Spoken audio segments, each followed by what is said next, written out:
मुज़ाकरात के लिए हुकूमत मेज़ के ऊपर आए या नीचे फ़र्क नहीं पड़ता। इमरान खान मकबूलियत के फैसला कुन और बुलंदी पर हैं। असम्बलियाँ 2 हफ्ते में टूट जाएंगी। आम इंतखाबात भी 3 माह में हो सकते हैं। शेख रशीद ने बड़ी पेशगोई कर दी। बोल न्यूज़ से गुफ्तगू में उनका कहना था कि 15 दिन में असम्बलियाँ टूटते हुए देख रहा हूँ। अप्रैल में इलेक्शन हो सकते हैं। हुकूमत ने अपना सियासी मुर्दा ख़राब कर दिया है। टूटते हुए देख रहा हूँ। अगर इन 15 दिनों के अंदर अंदर कोई रास्ता निकल आया 20 दिसंबर से पहले जो उन्होंने कमेटी बनाई थी पीटीआई की, उनमें से अक्सरियत राय ने रिकमेंड किया कि तोड़ दी जाए। तहरीक इंसाफ का वोट इमरान खान का वोट है जी।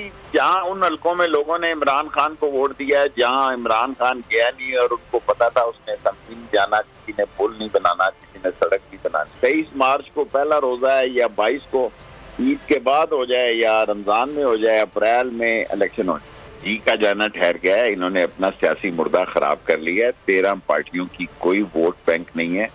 अकेला इमरान खान इस वक्त जो है वो फैसला कुन और मकबूलियत की बुलंदी पर है। और ये जितना इलेक्शन डिले करेंगे, ना तरसीलात आ रही है, ना डॉलर है, ना इकॉनमी चल रही है। आप ये समझें, ये जो हक है ना, हक पे खड़े रहना और हक को बोलना, ये दूर से लगता है तन्हा हो गए लोग। आप खान साहब को देखें, तन्हा दिखाई देने, सारी जमातें मिलकर उनके खिलाफ हैं। लेकिन आज भी पाकिस्तान की आवाम उस हक की आवाज़ के पीछे जो है 80% से ज़्यादा आवाम उनके साथ है। सेम एग्जैक्टली इसी तरीके से बोल की कहानी है भाई। बिल्कुल अलग आपको तन्हा दिखाई देगा, हर जगह आपको खड़ा हुआ नजर आएगा, हटेगा नहीं किसी चीज़ से। और उसके साथ भी 80% आवाम अगर आज आप देखें तो उसे बोल दिख रही है।